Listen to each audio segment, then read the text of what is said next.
Right, this is video number 3 of the position problems, and this particular problem is asking us to sketch the graphs of the first and second derivatives of the functions shown below. Now, we talked a little bit about this in class. If you think about the power rule and you look at the original function, for example, in problem A, you can see that that function is a parabola, and we know that a parabola is a second degree function. So if we take the derivative of a second degree function, something like x squared, then the derivative would be a line. So we should be thinking ahead, all right, this is going to look like a line.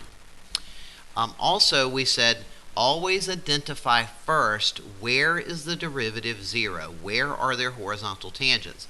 And you can see at the vertex of this parabola that the derivative would be 0. So I'm going to start by putting that point on my graph. The derivative at the vertex is 0. The next thing I'm going to do is I'm going to consider this region of the graph that's to the left of the vertex, and I'm going to consider two things. I'm going to first of all consider that the slopes are all negative in that region. If you were to think of tangent lines, all the slopes would be negative. So that's the first thing I want to think about over here. So that tells me when I graph the derivative, it should be below the x-axis. The derivative would be below the x-axis. And then the second thing I notice, since the slopes are negative but they're moving towards 0, the slopes are increasing. So I want to make a graph that goes up. So I'm looking to make a graph that's below the x-axis going up, and I already know that this is going to be a line. I'm not looking for perfection. I'm looking basically just to see that you understand the basic shape. So I'm going to make my line look something like that. And then over on the other side, on this side of the parabola, all of the slopes are positive. So that tells me above the x-axis. And the slopes are increasing. So let me make this red. So my line would be negative and increasing, and then positive and increasing. So that red line would be a possible sketch of what the derivative of that function would look like. In letter B, we're going to follow the same pattern. First of all, identify where the derivative is 0. So here, oops, I missed. So the derivative is 0 at that peak and at that valley. So first of all, I'm going to put points where the derivative is 0. So let me get rid of those tangent lines. Oh, I got rid of everything. Alright, so we're going to put right there. We also know that this graph is a cubic, and if you take the derivative of an x cubed, that will lead you to a quadratic. So we should be graphing a parabola.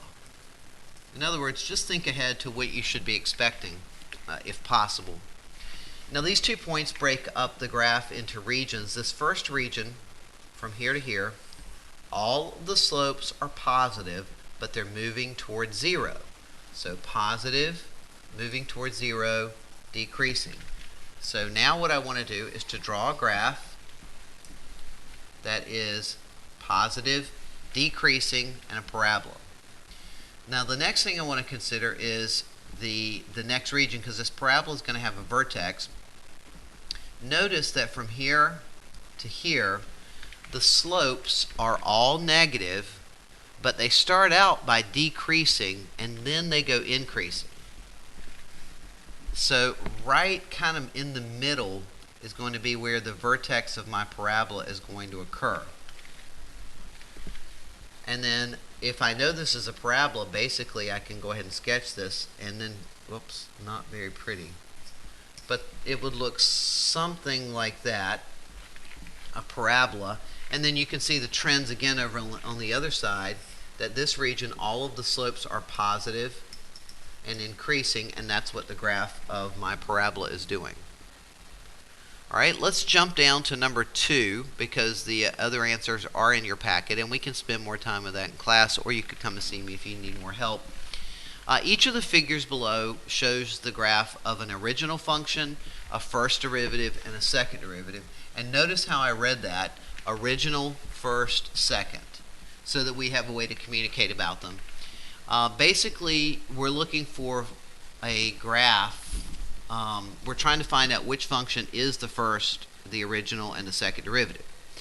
Now, there are lots of ways to do this. Question A is pretty easy because those are polynomials or power functions, and you can clearly see a cubic, a quadratic, and a line. So it's pretty easy to identify that if graph B, which is the cubic, I'm just going to highlight that for you. That's your cubic. So B has to be the original function, and then the derivative of a cubic would be a parabola, so that has to be this one. So the derivative of B is C, where I'm just putting them in order, and then the derivative of a parabola would be a line, so it has to be A. That one's pretty easy because you can identify them just by using really almost the power rule. Now the second one gets a little bit more challenging. So the way I would recommend doing this when it's not quite so easy is you choose one of the graphs. Just choose any of them and say, all right, I'm going to assume that this graph is the original function. And then you either prove that it is or you prove that it isn't.